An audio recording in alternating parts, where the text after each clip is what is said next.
pagi pemirsa, kini kami kembali hadir untuk menjumpai Anda dalam Berita Lampung bersama saya, Vika Rana. Sejumlah berita aktual dan informasi menarik lainnya telah kami siapkan untuk Anda. Berikut berita utama pagi hari.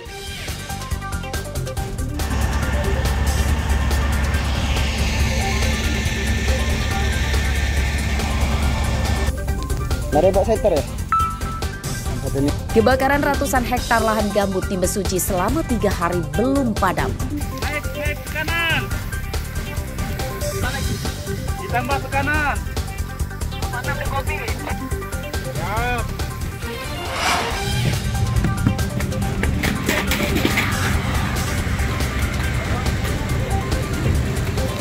Seorang penjual motor bodong ditangkap saat menunggu calon pembeli di Bandar Lampung. Pegang handphone ya, kamu siapa? Diri, Bang.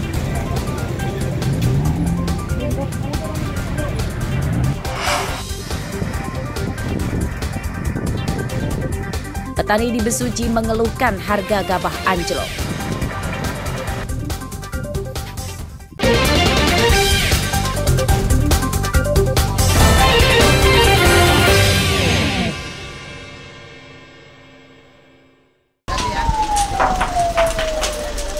Diduga mengalami korsleting listrik, sebuah mobil yang diparkir di garasi ludes terbakar. Peristiwa ini terjadi di Kelurahan Kedamaian, Bandar Lampung, Rabu malam. Tidak ada korban jiwa dan luka dalam kebakaran ini karena rumah sedang kosong ditinggalkan pemiliknya keluar kota. Menurut keterangan saksi mata, mereka mengetahui ada kebakaran setelah mendengar beberapa kali suara ledakan. Ketika diperiksa, mobil sudah terbakar dan api sudah membesar. Warga membantu memadamkan dengan alat seadanya. Api tidak menjalar ke rumah setelah petugas cepat datang dengan mobil damkar dan setengah jam berselang, kebakaran bisa dipadamkan. Kamu ada suara ledakan ban kayak tadi gitu lah, bedak gitu ya. Sekali, 2 kali kan, tapi itu cuma orang mobil pemutar ban bedas gitu kan. Pas yang ketiga kalinya, samaan keluar lihat dari ada suara apa, katanya kondisi mobil ini kebakar sebelah ini. Oh, rumah ini kosong atau kosong? Kosong. Punya siapa, Om? Punya, kalau yang punya sekarang sih nggak tahu ya namanya, cuma yang dulu itu punya Ibu Sita. Emang kondisi rumah ini kosong udah lama atau emang lagi rakit apa tuh? Lagi rehat. Petugas pemadam kebakaran meminta masyarakat meminimalisir terjadinya hal serupa dengan rutin memeriksa kelistrikan kendaraan dan rumah. Arsadi Saputra melaporkan dari Bandar Lampung.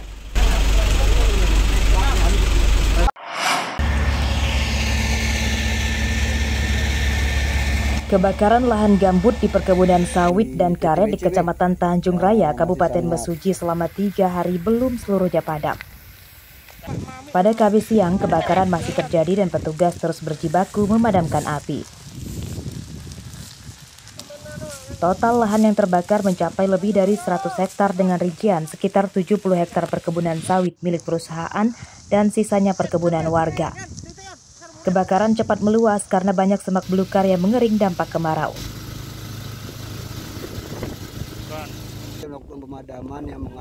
Menurut petugas, banyak faktor kendala dalam pemadaman lahan gambut tersebut. Selain faktor alam dan sulitnya mencari air, dampak banyak rawa yang mengering, keterbatasan alat juga jadi kendala.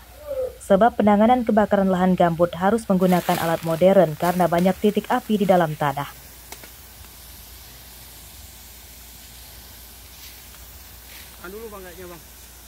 Masyarakat ada 10 hektar dan kemudian ada yang 1 hektar, ada yang 2 hektar, total kurang lebih sekitar 1 hektar lebih.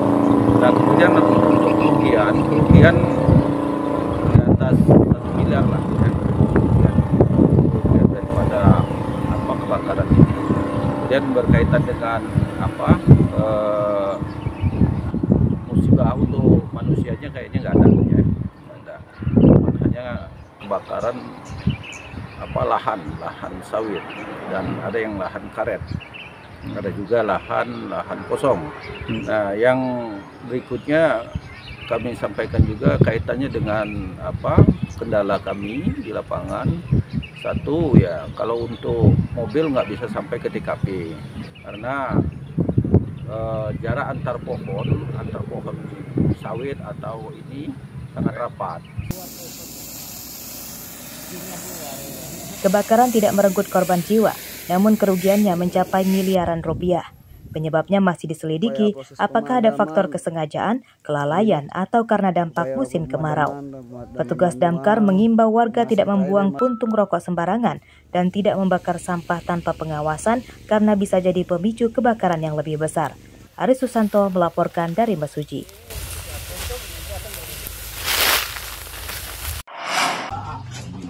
Ini ya. Ini ya. Ini. Ya. Seorang bandar narkoba ditangkap di sebuah gazebo belakang rumahnya di Desa Sukoharjo 3, Kecamatan Sukoharjo, Pringsewu, Kamis pagi.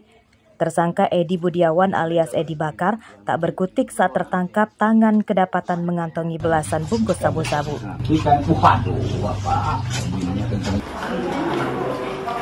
Dalam pengembangan lanjutan, teman tersangka bernama Hamdan sebagai kurir narkoba turut ditangkap. Keduanya kemudian digelandang ke Mapolres Pringsewu.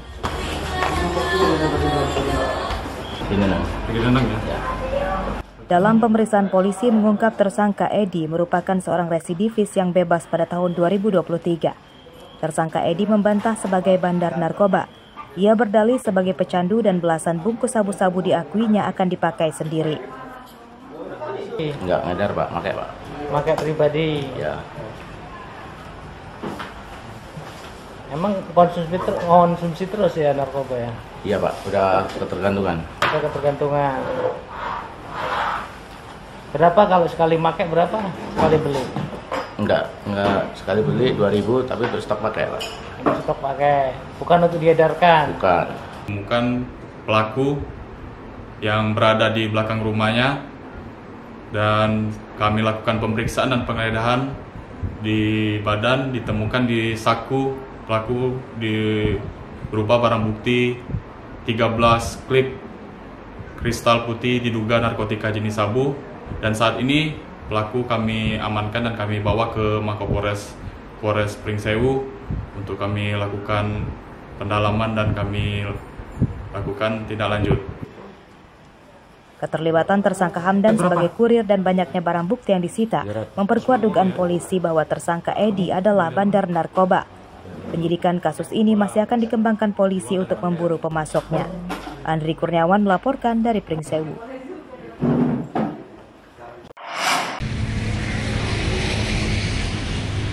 Seorang pemuda buaya darat di Tanjung Bintang, Lampung Selatan, Kamis siang diringkus polisi karena mencabuli remaja putri berusia 16 tahun. Tersangka berinisial AH, umur 21 tahun, ditangkap di rumahnya tanpa melawan. Dalam pemeriksaan, polisi mengungkap modus tersangka merayu akan menikahi korban supaya mau menuruti kemauan pijatnya. Setelah semua didapat, tersangka kemudian meninggalkan korban. Terkait kronologinya dan modus operandinya ini, pelaku membujuk merayu korban yang mereka ini memang dari hasil pemeriksaan ada hubungan pacaran, namun si pelaku ini membujuk dengan cara menyampaikan kalau akan bertanggung jawab apapun yang terjadi. Namun setelah berbuat, saat dilakukan penangkapan pun pelaku dan korban ini sedang berada di satu rumah, di rumah pelaku. Nah, akhirnya pihak kepolisian dan juga dibantu oleh masyarakat dapat melakukan penangkapan saat mereka melakukan saat pelaku melakukan aksi persetubuhan terhadap korban ini. Kasus pencabulan terungkap setelah korban mengadu kepada orang tuanya dan dilaporkan ke polisi. Pada kasus ini, polisi menyita pakaian korban dan hasil visum dari rumah sakit. Akibat perbuatannya, tersangka terancam 15 tahun penjara. Aris Susanto melaporkan dari Lampung Selatan.